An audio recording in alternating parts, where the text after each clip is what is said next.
जैसे ही अक्टूबर आता है और हवा में हल्की सी ठंड का एहसास होने लगता है, वैसे ही नेचर भी शुरू कर देती है अपनी तैयारी विंटर फ्लावर्स के लिए। सो फ्रेंड्स, आज हम बड़े ही खूबसूरत पौधे के बारे में जानकारी लेंगे। Very beautiful, very elegant, very royal, the ranunculus. Ranunculus एक बड़ा ही खूबसूरत पौधा है जो कि आप विंटर्स में ग्रो कर सकते हो। आज हम इस प्यारे से पौधे के बारे में डिस्कस करेंगे। रेननकुलस, जिसे लोग पर्शियन बटरकप के नाम से भी जानते हैं, एक ऐसा फ्लावर है जो कि गुलाब जैसा दिखता है, लेकिन इसके पत्तों की, इसके पेटल्स की लेयर और इसके कलर्स की वैरायटी देख के कोई भी इसका फ़ैन हो सकता है। जनरली ये पौधा आपको red, pink, orange, purple, white इस तरह के शेड्स में मिलेगा। तो अगर इस season as the winter is approaching, अगर आप अपने बालकनी, टेरेस और गार्डन को एक नया लुक एंड वाइब्रेंट कलर्स के साथ भरना चाहते हैं, तो do consider this ranunculus beautiful flowers. आप इस पौधे को अक्टूबर, जैसे अक्टूबर स्टार्ट हो रहा है, अक्टूबर से लेके नवंबर तक अगर इसके कॉम्स आप लगा देंगे, तो आप मानिए कि फरवरी मार्च तक इस पौधे को पूरा आप एंजॉय कर सकते हो। इसमें फुल ब्लूम रहेगा, आपके गार्डन में बहुत ही खूबसूरती बिखेरेगा ये पौधा। तो this is the perfect time and you should plant the corms of this plant.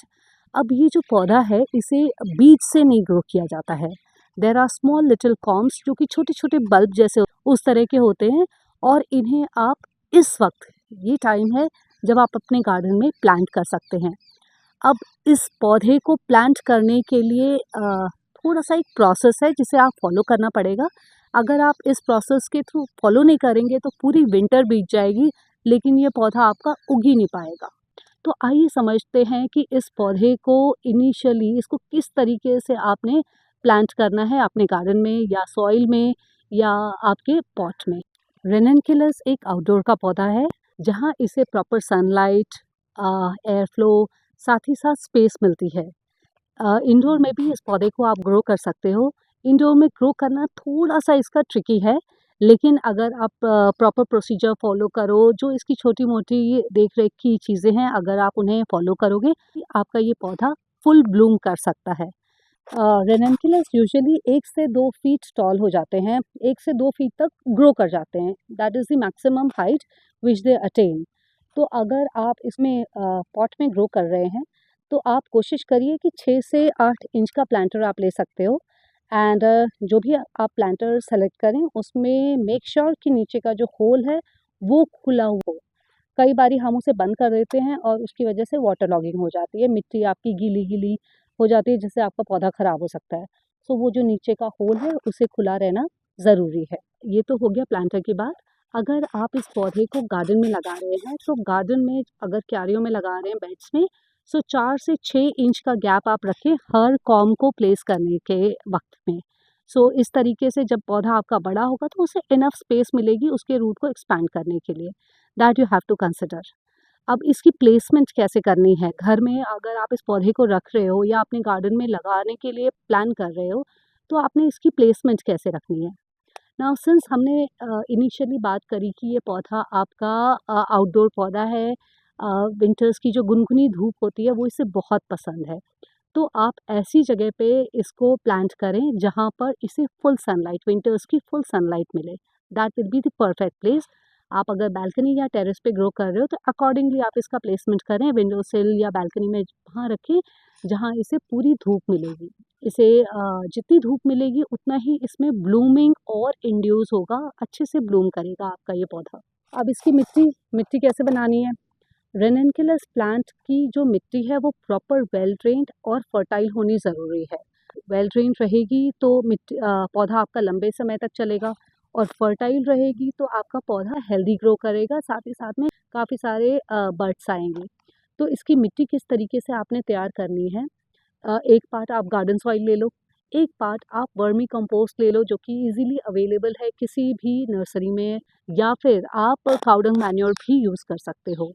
साथ ही साथ आप एक पार्ट सैंड यूज़ कर सकते हैं ताकि आपकी जो मिट्टी है वो पोरस हो जाए एंड जो भी एक्सेस वाटर हो वो ईज़िली निकल जाए। सैंड के अलावा आप चाहो तो परलाइट भी यूज़ कर सकते हो।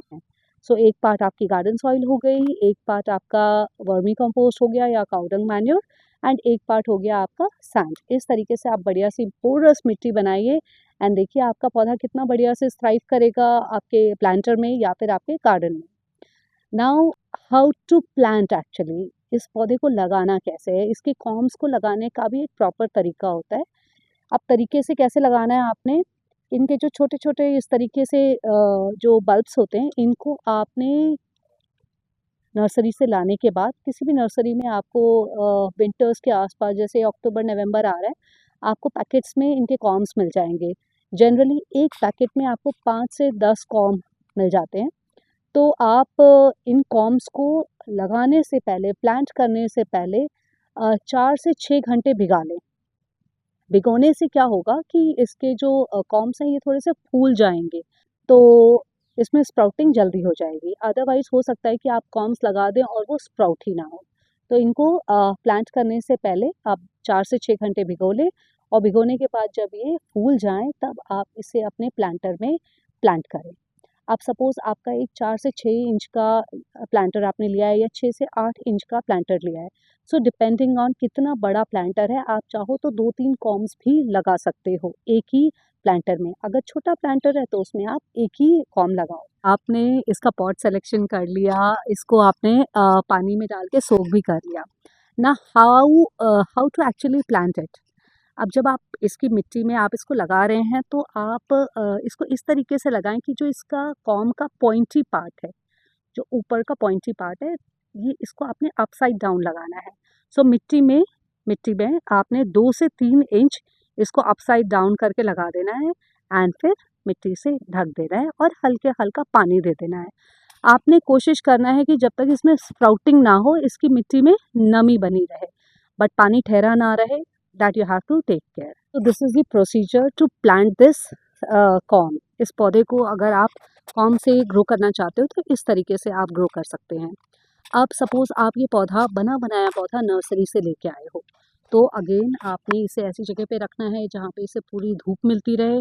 साथ में जब आप देखो कि इसकी मिट्टी ऊपर से 1.5-2 इंच सूख गई है, तो आप इसमें भर के पानी दे दो ताकि नीचे से पानी निकल जाए।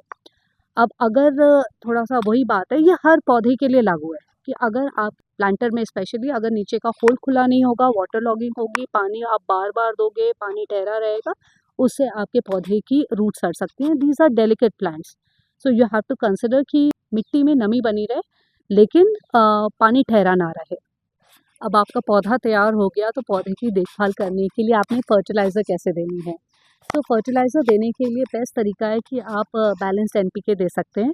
एनपीके 10-10 या एनपीके 12-12 विल बी बेस्ट। इससे क्या होगा कि पौधे को जो भी न्यूट्रिएंट चाहिए वो बराबर मात्रा में इसको मिल जाएगी।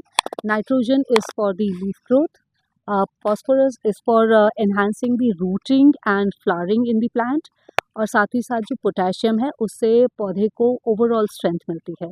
तो इस तरीके से आप बैलेंस एनपीके दे दो, दैट इज़ परफेक्ट। मंथ में एक बार इज़ मोर देन इनफ, थोड़ा सा देना है आपने।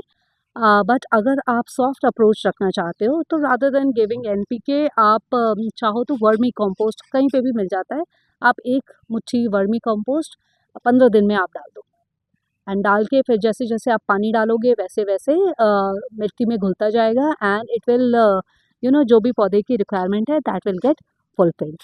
तो आप वर्मी कंपोस्ट डाल सकते हैं, साथ ही साथ आप चाहो तो even cow dung manure can be also use.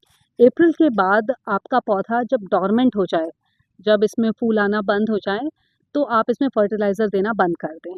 उसके बाद आप चाहें तो इसके कॉम्स को थोड़े टाइम के बाद निकाल के सुखा के आप अगले सीज़न के लिए कंटिन्यू कर सकते हैं।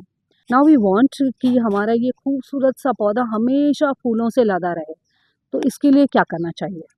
इसके लिए एक टिप है कि जो पौधों के ऊपर जो हमारे फ्लावर्स मुरझा जाते हैं, स्पेंट फ्लावर्स जिन्हें बोलते हैं, उन्हें आप निकाल दो, सिज़र से कट कर दो या फिर हाथ से ही तोड़ के निकाल दो।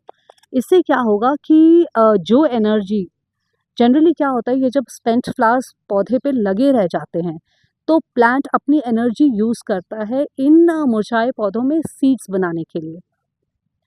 लेकिन अगर आप उसे काट के निकाल दोगे तो वो ही एनर्जी पौधा यूज़ करेगा नए बड्स फॉर्म करने के लिए। सो इस तरीके से अगर आप चाहते हैं कि आपके पौधे में भर भर के फूल खिले रहें और आपका पूरा गमला इतना खूबसूरत दिखे, आपकी गार्डन की क्यारियाँ एकदम फूलों से लदी हों, तो जो भी उनके स्पेंट फ्लावर्स हैं उनको आप कट करके निकाल दो। इससे 2 चीज़ें होंगी, एक तो आपका बड तो आएँगे ही आएँगे, नए बड्स आएँगे, साथ ही साथ कई बारी क्या होता है ये जो मुरझाए फूल होते हैं इनमें नमी रह जाती है और नमी की वजह से कई बारी उनमें फंगस लग जाता है और वो फंगस अगर पड़ा-पड़ा रहेगा तो वो पूरे आपके पौधे में फैल सकता है। तो इस तरीके से आपके पौधे में फंगल इन्फेक्शन का भी खतरा बन सकता है अगर आप इन मुरझाए फूलों को पौधे पे लगे रहने दो। तो इससे इससे बेटर है कि आप इन स्पेंट फ्लावर्स को मुरझाए फूलों को कट करके निकाल दें। अदरवाइज़ इस पौधे में यूजुअली कोई अलग से पेस्ट वगैरह की कोई कभी समस्या आती नहीं है।